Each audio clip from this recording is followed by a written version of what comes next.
Unit 8 atom and nuclear. ये जो unit है ना, ये दिखने में तुम्हें आसान लगेगी। जो चीज तुम्हें आसान लगती है वो चीज इंपॉर्टेंट भी नहीं होगी। अब जैसे कि जो पहला टॉपिक जो आज मैं तुम्हें करवाऊंगा वो है रदरफोर्ड अल्फा स्कैटरिंग एक्सपेरिमेंट्स। ये चीज केमिस्ट्री के अंदर पढ़ चुके हो और वो फिजिक्स के हिसाब से बिल्कुल ही इंपॉर्टेंट नहीं है, लेकिन अगर तुम्हें ये टॉपिक नहीं आता ना तो तुम्हें आगे की कोई भी कंडीशन समझ में नहीं आएगी। 2-3 टॉपिक्स आने वाले हैं इस टॉपिक के बाद, इंपैक्ट पैरामीटर, और फिर आएगा आगे scattering angle. Scattering angle, impact parameter, distance of closest approach, इनको पढ़ने के लिए हमें ये एक्सपेरिमेंट अच्छे तरीके से आना चाहिए। ठीक है, तो जो चीजें इंपॉर्टेंट है उनको करने के लिए जो चीज इंपॉर्टेंट नहीं है वो हमें पहले करनी पड़ेगी। ठीक है, और ये चीज तुम केमिस्ट्री में भी पढ़ते हो। अल्फा स्कैटरिंग एक्सपेरिमेंट रदरफोर्ड ने डिस्कवर किया था, रदरफोर्ड ने न्यूक्लियस की खोज की थी, थॉमसन आया था, बोहर आया था, ये सारी चीजें केमिस्ट्री की हैं, घूम फिर के फिजिक्स के अंदर आ रही है। ठीक है, तो सबसे पहला जो टॉपिक है वो है अल्फा स्कैटरिंग एक्सपेरिमेंट, जो कि रदरफोर्ड ने बताया था। तो ये जो 8th यूनिट है इसके 2 पार्ट है। 8th यूनिट का जो ए पार्ट है वो तो हमें बताएगा एटम के बारे में, atom, atomic spectra, Lyman series, Balmer series, Paschen series, Brackett series, Clifford series, hydrogen atom की स्पेक्ट्रल सीरीज जितनी भी हैं वो, और सारी प्रॉपर्टी, सारे लिमिटेशंस बोहर के, रदरफोर्ड के, जे थॉमसन के, सब कुछ इसके अंदर आएगा। और जो 8th यूनिट का जो बी पार्ट है जिसको हम न्यूक्लियस बोलते हैं, उसके अंदर सबसे इंपॉर्टेंट जो पार्ट है वो है रेडियोएक्टिविटी। ठीक है, अब यहाँ पे हम शुरुआत कर रहे हैं 8th यूनिट के ए पार्ट की, एटम, और पहला ही टॉपिक है डिस्कवरी ऑफ न्यूक्लियस।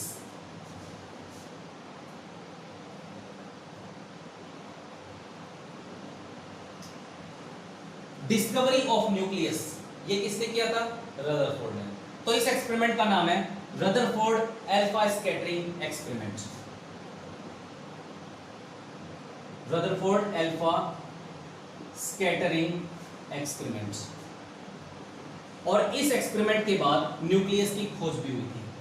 अब मैं तुम्हें इसके अंदर बताऊंगा कि न्यूक्लियस की खोज कहां पर हुई, कैसे हुई, क्या सोचा साइंटिस्ट ने, वो चीज मैं तुम्हें यहां पर बताऊंगा।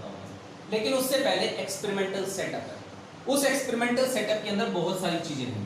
सबसे पहले तो हमें लेना है रेडियोएक्टिव मटेरियल, यूरेनियम। ठीक है, तो मैंने यहां पर एक बॉक्स बना लिया,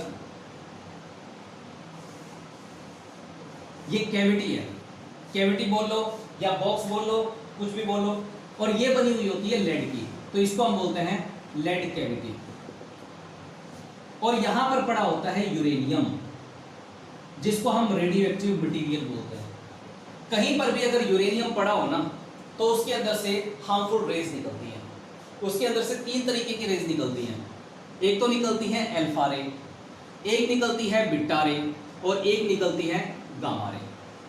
ठीक है, ये जो अल्फा रे होती है ये यहां से हम निकालेंगे और इसी अल्फा रे से हम ये एक्सपेरिमेंट करने वाले हैं। और ये याद रखना, कहीं पर भी अगर कोई भी रेडियोएक्टिव मटेरियल पड़ा हो तो 3 रेज निकलती हैं, सिर्फ एक नहीं, अल्फा रे, बीटा रे, गामा रे। ये जो गामा रे है ना, इसको हम दूसरे शब्दों में फोटॉन्स भी बोल सकते हैं, और बीटा रे को हम दूसरे शब्दों में बोल सकते हैं फास्ट मूविंग इलेक्ट्रॉन्स, जैसे कि मैंने तुम्हें dual nature of matter and radiation के अंदर भी बताया। ये जो गामा अल्फा रे है, इस अल्फा रे को हम बोलते हैं हीलियम न्यूक्लियस। हीलियम के न्यूक्लियस को हम बोलते हैं अल्फा रे। ठीक है, अब ये जो अल्फा रे है इसका एक मास होता है, इसका एक चार्ज होता है। हीलियम के न्यूक्लियस को अगर मुझे लिखना हो तो हम ऐसे लिखेंगे 4He2। 2 का मतलब एटॉमिक नंबर या चार्ज नंबर, 4 का मतलब मास नंबर। अल्फा रे के ऊपर जो चार्ज होता है वो प्रोटॉन के चार्ज का दुगना होता है। अल्फा रे का जो मास होता है वो हाइड्रोजन एटम के मास का 4 गुना होता है। ये बात मेरे बताने से पहले तुम्हें पता होनी चाहिए, यहां से ही पता चल रही है। अल्फा रे का जो मास है वो हाइड्रोजन एटम के मास का 4 गुना होता है। और दूसरी बात, अल्फा रे का जो चार्ज है वो प्रोटॉन के चार्ज का दुगना होता है। ठीक है, ये 2 बातें ध्यान रखनी है टॉपिक करने के लिए। तो अगर मैंने लिख दिया 2E, E का मतलब इसमें प्रोटॉन होगा, क्योंकि इलेक्ट्रॉन और प्रोटॉन का जो चार्ज होता है वो तो सेम होता है, दोनों को हम ई से लिखते हैं। ई का मतलब यहाँ इलेक्ट्रॉनिक चार्ज नहीं है, प्रोटॉन का चार्ज है, और प्रोटॉन के चार्ज को मैंने 2 से मल्टीप्लाई कर दिया, तो ये 2e किसका चार्ज बन गया, अल्फा रे का या अल्फा पार्टिकल का। ठीक है, अब यहाँ पे हम शुरुआत करते हैं एक्सपेरिमेंट की। ये मैंने लेड कैविटी ले लिया। लेड कैविटी इसलिए लिया है क्योंकि ये जो यूरेनियम है जो इसके अंदर पड़ा हुआ है, जो इसके अंदर से जो रेज निकलेगी वो रेज सिर्फ रास्ते से निकले, कहीं और लीक ना कर जाए। ये जो लेड कैविटी है ना, इसकी थिकनेस बहुत ज्यादा है, ये अपने अंदर से उस अल्फा रे को, बीटा रे को, गामा रे को निकलने ही नहीं देगा। उसके लिए सिर्फ एक रास्ता है, ये वाला, जो भी अल्फा रे निकलेगा यहीं से निकलेगा। तो यहां से एक अल्फा रे की मैंने किरण ले ली और ये अल्फा रे ऐसे जा रहा है। ठीक है, अब अल्फा रे के आगे मैंने एक चीज लगा दी और उस चीज को हम बोलते हैं कोलीमीटर। ये जो चीज मैंने लगाई है इसको हम कोलीमीटर बोलते हैं, कोलीमीटर। ये कोलीमीटर का काम एक ही है, अल्फा रे को एक पर्टिकुलर डायरेक्शन प्रोवाइड करता है, यही काम है कोलीमीटर का। ऐसा ना हो कि अल्फा पार्टिकल्स, अल्फा रे यहां से निकली और अल्फा रे यहां जाने की बजाय और कहीं चली गई, कहीं और पाथ ना बना ले, इसलिए हम यहां पर कोलीमीटर लगाते हैं ताकि वो अल्फा रे को सीधा ही कहीं ना कहीं वो स्ट्राइक करे, कहीं और उसको डाइवर्ट ना होने दे। ठीक है, ये काम होता है कोलीमीटर का। अब ये जो अल्फा रे है वो आ रही है सीधी, यहां पर मैंने एक पेज रख दिया, और ये जो पेज होता है वो कोई सिंपल वाला पेज नहीं होता, ये जो पेज है वो गोल्ड का बना होता है, जिसको हम वर्क बोलते हैं। बर्फी के ऊपर जो चांदी का वर्क होता है वो कितना पतला होता है, बहुत ज्यादा पतला होता है, जिसको हम वर्क बोलते हैं। ये भी एक वर्क है, लेकिन किसका बना हुआ है, गोल्ड का। ठीक है, तो इसको हम गोल्ड का एक सरफेस बोल सकते हैं। और यहां पे ये एक पर्टिकुलर वॉल है, यहां पर तुम इसको वॉल को अगर तुम स्ट्रेट रखते हो तो भी काम चल जाएगा, घुमाते हो तो भी काम चल जाएगा, यानी एक पर्दा है, पर्दा और कुछ नहीं। ठीक है, यहां पे इस पर्दे के ऊपर मैंने एक परत चढ़ा रखी है, और वो जो परत है यहां पे, ये जो परत है वो जिंक सल्फाइड की बनी हुई होती है। जिंक सल्फाइड, जिंक सल्फाइड क्या करता है, जिंक सल्फाइड को मैं इस परत के ऊपर यहां पर लगाता हूं।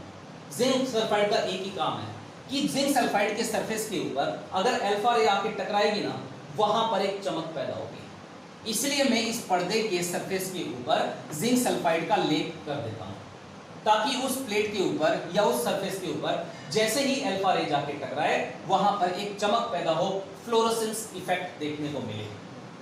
इसलिए मैं इस सरफेस के ऊपर या इस पर्दे के ऊपर या इस बॉल के ऊपर मैं जिंक सल्फाइड का लेप कर देता हूं। ठीक है, अब ये एक्सपेरिमेंट जैसे कंटिन्यू करें हम, तो यहां पे हमने क्या देखा कि जो ये अल्फा रे आगे जा रही थी, अल्फा रे इस सोने के वर्क से बाहर निकल जाती है, मतलब इसको क्रॉस कर जाती है, क्योंकि ये बहुत पतला है और अल्फा रे की पावर बहुत ज्यादा होती है। अल्फा रे की पेनिट्रेशन पावर भी होती है ना कुछ ना कुछ, मतलब वो जो अल्फा रे है वो किसी भी चीज के अंदर से निकलने की पूरी प्रॉपर्टी रखता है। एक होता है अल्फा रे, एक होता है बीटा रे, एक होता है गामा रे। वो जो गामा रे होती है ना, वो एक 10 सेंटीमीटर की बॉल के अंदर से भी क्रॉस कर जाती है। ठीक है, बीटा रे थोड़ी सी कम थिकनेस वाली बॉल के अंदर से भी क्रॉस कर जाती है, और जो अल्फा रे होती है ना, वो भी किसी ना किसी ऑब्जेक्ट के अंदर से क्रॉस कर सकती है। मान लो किसी चीज की जो थिकनेस है वो 2 सेंटीमीटर है या 3 सेंटीमीटर है या 1 सेंटीमीटर है या आधा सेंटीमीटर है, तो अल्फा रे जैसे ही मैं उसके ऊपर स्ट्राइक करूंगा तो वो अल्फा रे उस पर्टिकुलर एरिया में से क्रॉस कर जाएगी। और ये जो मैंने गोल्ड की जो परत ले रखी है, इसकी थिकनेस तो है ही नहीं, ये तो वर्क है, सोने का वर्क, बहुत ही पतला वर्क है, तो इसके अंदर से तो अल्फा पार्टिकल अपने आप निकल ही जाने थे, तो यहां से अल्फा पार्टिकल निकल गए। एक्सपेरिमेंट शुरू होता है इसके पार्टिकल के इस सोने के वर्क से निकलने के बाद। ऑब्जर्वेशन क्या हुई, ऑब्जर्वेशन ये हुई कि यहां पे जो जिंक सल्फाइड लगा हुआ है, यहां पे चमक पैदा होनी चाहिए थी, क्योंकि ये जो अल्फा पार्टिकल है वो यहां पर आके स्ट्राइक करेगा। अल्फा पार्टिकल जैसे ही यहां पे स्ट्राइक करेगा, जिंक सल्फाइड वहां पर एक फ्लोरोसेंस इफेक्ट को पैदा करेगा। लेकिन यहां पे कुछ और भी हुआ, यहां पर तो चमक पैदा हुई ही हुई, लेकिन साथ ही साथ यहां पर भी चमक पैदा हुई, यहां पर भी चमक पैदा हुई, यहां पर भी, यहां पर भी, यहां पर भी, मतलब पूरे पर्दे के अंदर चमक पैदा हुई। लेकिन एक बात क्लियर थी कि चमक वहीं पर पैदा हो सकती है जहां पर जिंक सल्फाइड लगा हो और जहां पर अल्फा पार्टिकल आके टकरा रहा हो। ये शॉर्ट आंसर था। अगर यहां पर चमक पैदा हो रही है, यहां पर चमक पैदा हो रही है, या यहां पर चमक पैदा हो रही है, तो इसका एक ही मतलब था कि यहां पर, यहां पर, यहां पर, यहां, यहां, यहां, हर जगह पर जिंक सल्फाइड लगा हुआ है और हर जगह पर अल्फा पार्टिकल जाके स्ट्राइक कर रहा है। अगर अल्फा पार्टिकल यहां पर स्ट्राइक नहीं करते तो यहां पर फ्लोरोसेंस इफेक्ट पैदा नहीं होता, चमक पैदा नहीं होती। तो यहां से पहला कंक्लूजन तो ये निकाला गया कि यहां पर फ्लोरोसेंस इफेक्ट पैदा हो रहा है, चमक पैदा हो रही है, और वो इसी के कारण है कि अल्फा पार्टिकल अपने पाथ को डाइवर्ट कर रही है। अल्फा पार्टिकल यहां पर भी आ रही है, यहां पर भी आ रही है, यहां पर भी आ रही है, यहां पर भी आ रही है, और जिंक सल्फाइड के हर हिस्से को वो स्ट्राइक कर रही है और हर हिस्से को वो चमक पैदा करवा रही है। ठीक है, यहां से एक क्वेश्चन उठा। क्या क्वेश्चन उठा?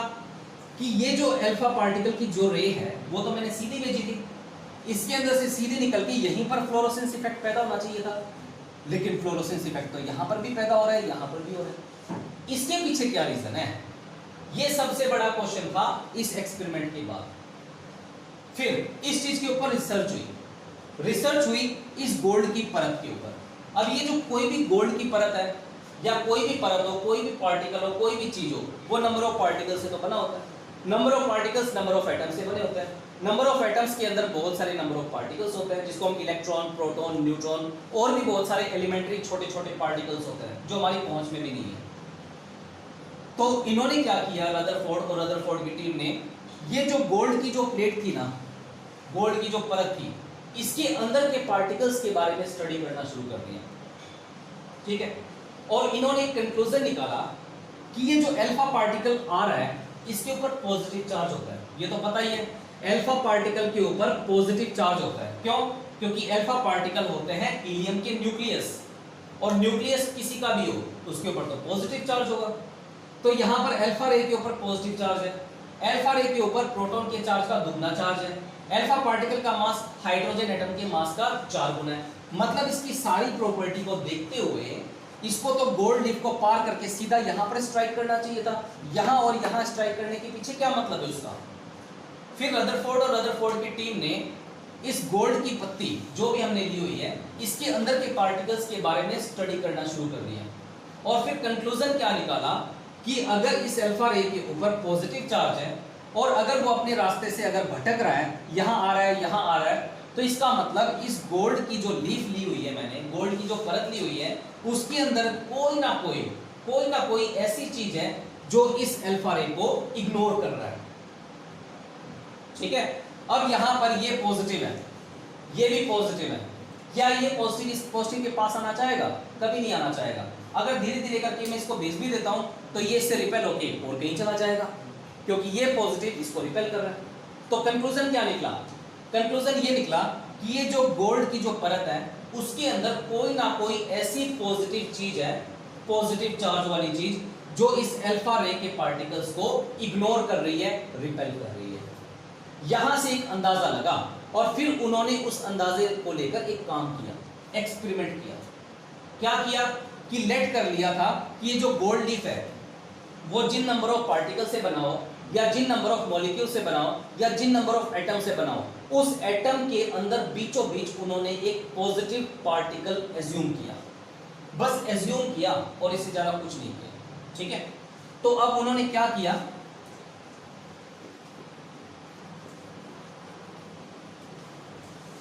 एक पॉजिटिव पार्टिकल गोल्ड लीफ के एटम के अंदर बीचों बीच उन्होंने एज्यूम कर लिया।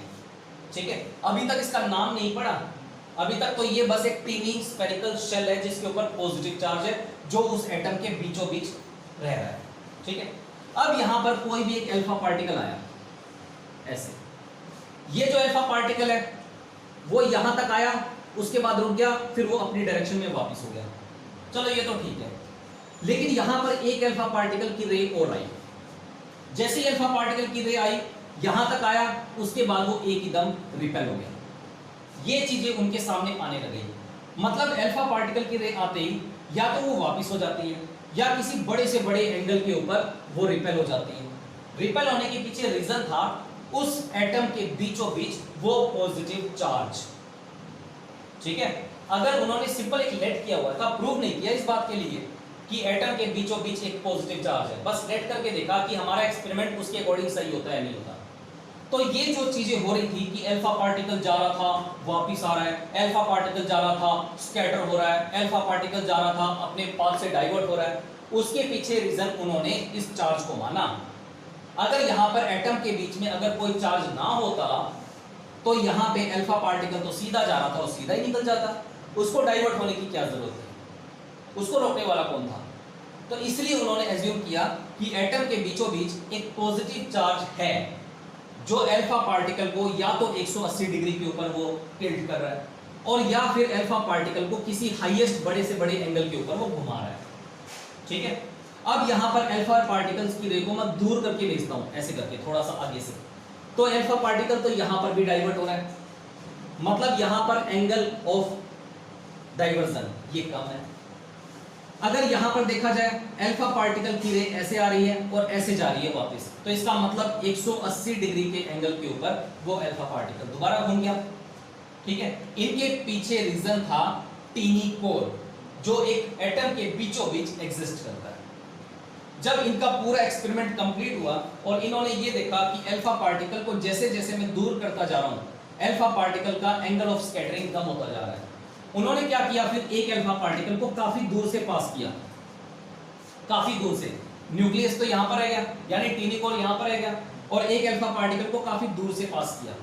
जैसे ही अल्फा पार्टिकल को दूर से पास किया उन्होंने देखा कि ये अल्फा पार्टिकल तो सीधा निकल गया, उसको रिपेल करने वाला कोई नहीं। फिर उन्होंने अल्फा पार्टिकल को थोड़ा सा पास से भेजा, फिर उन्होंने देखा कि अपने पाथ से थोड़ा सा डाइवर्ट हो रहा है, यानी यहां पर एंगल ऑफ डाइवर्जन सिर्फ इतना है। फिर उन्होंने अल्फा पार्टिकल को और पास से भेजा थोड़ा सा, तो अल्फा पार्टिकल दोबारा डिफ्लेक्ट हो गया और यहां पर एंगल ऑफ डिफ्लेक्शन इतना हो गया, ज्यादा हो गया। फिर उन्होंने अल्फा पार्टिकल को बहुत पास से भेजा ऐसे, जैसे ही अल्फा पार्टिकल को पास से भेजा तो यहां पर आके वो यहां पर रिपेल हो गया, रिपेल हो गया तो यहां पे एकदम एंगल ऑफ डाइवर्जन यहां पर बन गया। तो कंक्लूजन क्या निकाला गया कि अगर अल्फा पार्टिकल न्यूक्लियस के बिल्कुल सीधो सीध चल रहा है तो वहां पर अल्फा पार्टिकल 180 डिग्री के ऊपर बेंड होगा। ठीक है, लेकिन अल्फा पार्टिकल अगर दूर होके जा रहा है यानी दूर होता जा रहा है तो अल्फा पार्टिकल कई बार तो सीधे निकल जाता है विदाउट एनी डेविएशन, जैसे कि ये निकल रहा है। और कुछ अल्फा पार्टिकल अगर न्यूक्लियस के पास होके निकल रहे हैं तो उसके अंदर थोड़ा बहुत डेविएशन आएगा। क्लियर है? तो इन सारे एक्सपेरिमेंट के बाद ये कंक्लूजन निकाला गया कि अगर गोल्ड की जो लीफ है, गोल्ड की जो पन्नी है, उसके अंदर जो एटम है, एटम के अंदर अगर कुछ भी ना होता तो अल्फा पार्टिकल सीधे आ रहे थे और वो सीधे निकल जाते हैं, लेकिन ऐसा तो इम्पॉसिबल है, ऐसा तो हो ही नहीं रहा।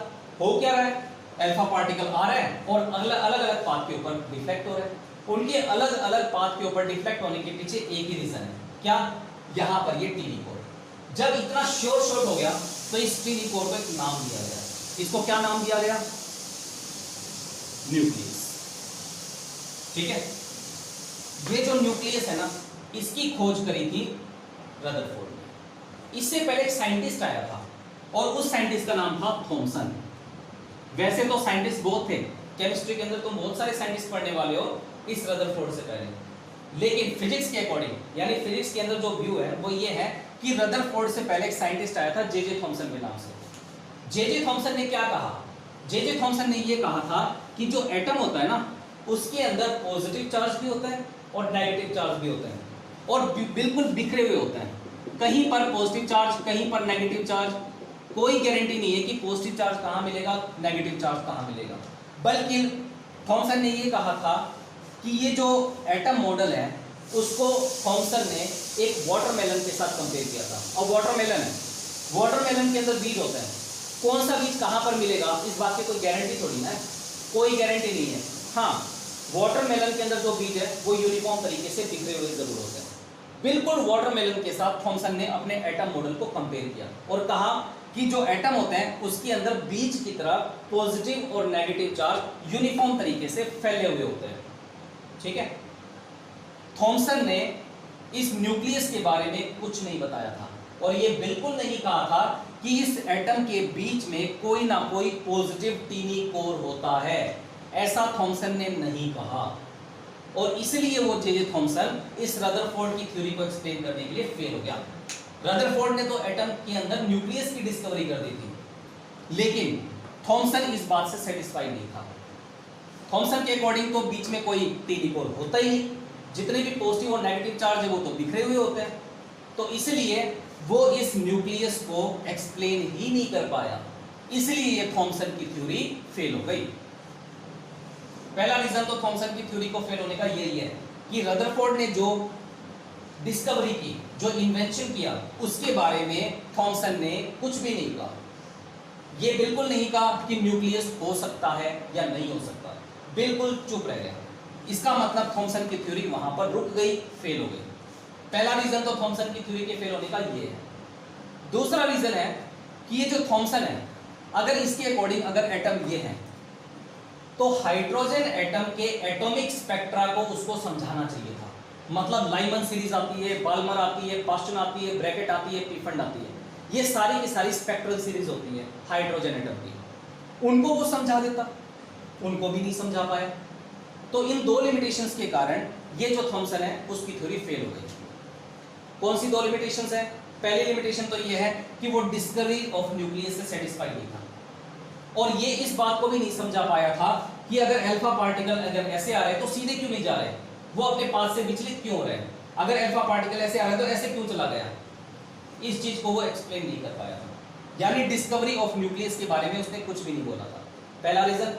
दूसरा रीजन क्या बताया था कि वो हाइड्रोजन एटम के spectral series Lyman, Balmer, Paschen, Brackett, Pfund, इनको वो एक्सप्लेन नहीं कर पाया था। इन दो चीजों की लिमिटेशंस के कारण थॉमसन की थ्योरी फेल हो गई थी, पता चला। उसके बाद लास्ट पॉइंट, अब यहां पर अल्फा पार्टिकल आ रहा है। अल्फा पार्टिकल सीधा आया और अपने पाथ से 180 डिग्री के ऊपर वो बेंड हो गया।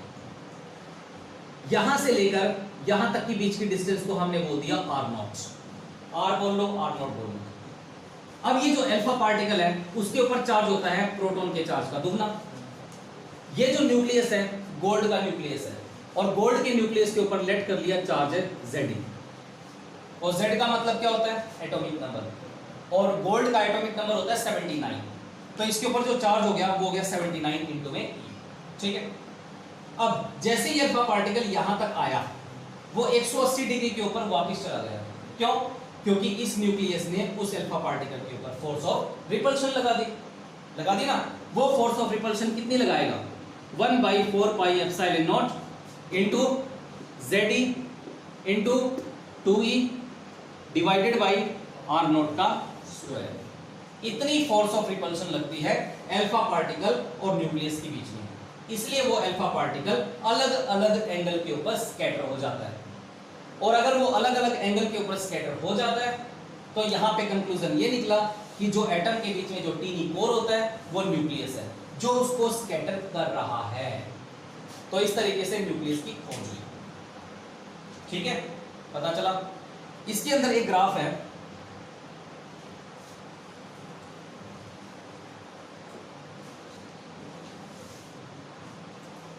ये जो वाई एक्सिस है ये तो है नंबर ऑफ स्कैटर्ड पार्टिकल,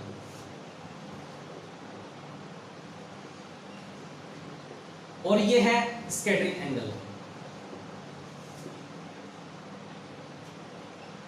एक तुम्हारा होमवर्क है, नंबर ऑफ स्कैटर्ड पार्टिकल और स्कैटरिंग एंगल के बीच में ग्राफ कुछ ऐसे है। होमवर्क ये है कि इस ग्राफ को तुम्हें स्टडी करके आना है कि इस ग्राफ का क्या मतलब है। स्कैटरिंग एंगल बढ़ेगा तो नंबर ऑफ स्कैटर्ड पार्टिकल क्या होंगे, स्कैटरिंग एंगल घटेगा तो नंबर ऑफ स्कैटर्ड पार्टिकल्स क्या होंगे, उसके ऊपर क्या फर्क पड़ेगा, क्या इफेक्ट होगा। ये ग्राफ का सारा कंक्लूजन तुम निकाल के लेके आओगे, ये एज अ होमवर्क है, ठीक है।